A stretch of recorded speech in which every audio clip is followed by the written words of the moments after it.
welcome to RFNC TV, the very first episode of the year. I'm today's host, Lachlan Muir, and today I've got the new senior coach, Nick Ash, with me. So first of all, Ashy, tell us about your football journey.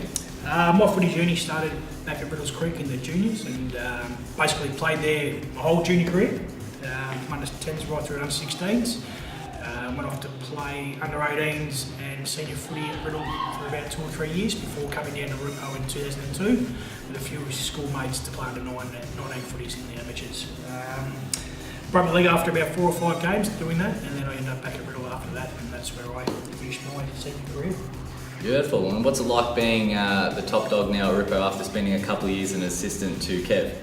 I suppose the advantage I had 2 years prior to taking on the senior job, and building those relationships and getting to know the playing group prior to taking over as senior coach was always an advantage, and it's something that I think's held in good stead right throughout pre-season and the start of the year.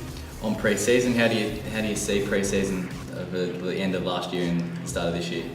Pre-season's been pretty solid. We've done quite a bit of running, built on our game plan, which we built over the last 2 years with Kev, and obviously there's been a couple of little tweaks here and there, but there hasn't been too drastic change. And obviously with our recruits we brought in, they've all been on the track since day dot and have bought into the Ripswood culture and have fitted in really well. Can you elaborate a bit more on the recruits? Anyone that we should look out for? Yeah, so obviously we've got Kane Murphy and Darren McGovern, both Rippo juniors, back to the club from Sunbury Kangaroos, and we've got Lee Wellington and John Barnard from Strathmore. And then obviously we've got Cam McCory, who was at Coburg the previous 2 years, and obviously we've got back in full time this year. And obviously Dylan Murphy's up in the air at the moment. I'm not too sure what he's going to be doing for the rest of the year, but he could be a chance later on in the second half. Now, can you give us a bit of info about Stuffer and the training session that he took us? Yeah, well, Stuffer was a bit of an interesting one. I spoke to Chambo, I think it was probably the start of November last year, and I just said I wanted to get someone up to the club, not your typical ex-AFL footballer to run a couple of training drills, you just go through the motions sort of thing. I wanted something more of a motivational sort of aspect, and he said he knew this bloke Stuffer. I thought he was taking the piss a bit when he said Stuffer, but yeah, spoke to him probably the week after that, and then we kept in contact right up until when he came, I think it was this middle to the end of March when he came up here and took a training session, which I think a lot of the boys got a lot out of. Is there any sides this year that you think are setting a benchmark, or have you studied any team more than you have others? Probably had a good look at the sides during the pre-season practice matches, and obviously it would have been nice to get up to Romsey on the weekend, but obviously their game got called off due to the power outage up there. Yeah. But I think it's pretty hard to put anyone in that bracket of certainties or anything like that this early in the season. I think that you got to wait till everyone's played each other once. Wait till everyone finds out the new recruits they've got, what expectations they've got of other sides. I think as a league it's going to improve and it's going to go strength to strength. Beautiful. Well, I think that's it from you, mate, and thank you very much for having us. So actually, before we go, we'll give a bit of a wrap up of the Kangas game would be good. Yeah, no worries. Sunbury Kangaroos, obviously crosstown rival, was always going to be a pretty big game, especially round one under lights over there. The weather gods were on our side, 25 degrees I think it was during the day, but not much wind, and we actually got off to a pretty slow start in the seniors. They jumped out, they kicked the first goal of the second quarter and were out by about 27 points at one stage. I suppose the best thing with our group, we didn't panic, we just got back to basics, we got back to what we had been training for over the pre-season, and I think at half time we got in front, I think it was by 3 points, and then we obviously our fitness and our game plan coming to fruition in the second half, and we ran away with it. To get away with a nearly 10-goal win round one, I think was a great effort. I don't think it does justice to Kangaroos much. I think the game felt a lot closer than that most of the day, but definitely good to get off to a good start with a nice win against our cross-town rivals. Well, obviously we've got Romsey this week. Can you give us a little bit of an insight on them and what your expectations are? With Romsey, I think they're a very young, up-and-coming side. I think they're another team that is going to be around the mark again. I think they haven't lost many, and they've picked up a couple.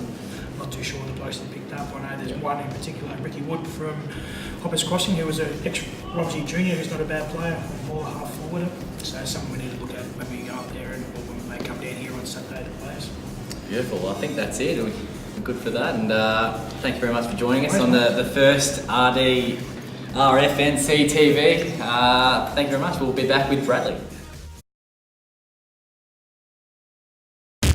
Ribbertswood 15-14-104, defeating Sunbury Kangaroos 7-5-47. 4 goals to Hetherington, 3 goals to Wellington and Todd Podolzak.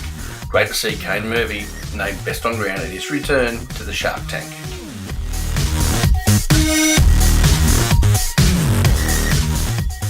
In the reserves, Ruppertswood 14-10-94, defeating Sunbury Kangaroos 2-4-16.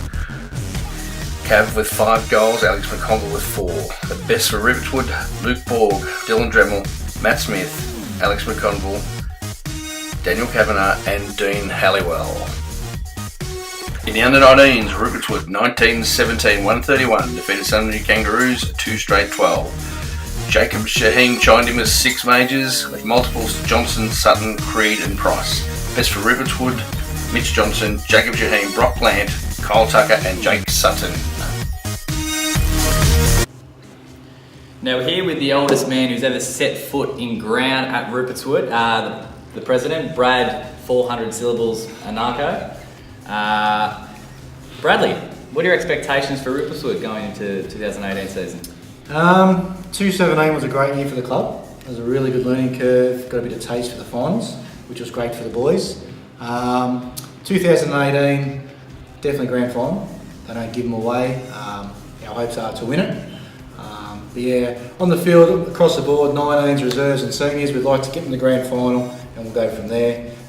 Any gold there would be a huge achievement for the club in its RDFL years it's been in there, so 1 or 2 would be great.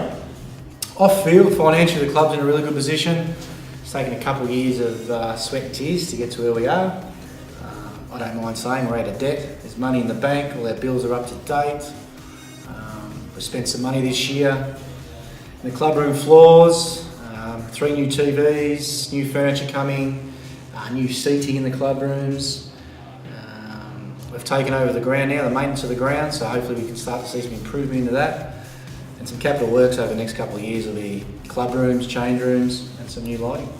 Beautiful, you beat me to it. That was my next question. What do you have planned for the future? Maybe a couple of shower blocks in the home rooms. Don't worry about the away rooms, but that wouldn't go astray. Yeah, the coach is going to donate his time and his work. The company are going to donate new shower heads and toilets to the away and home rooms, which is good.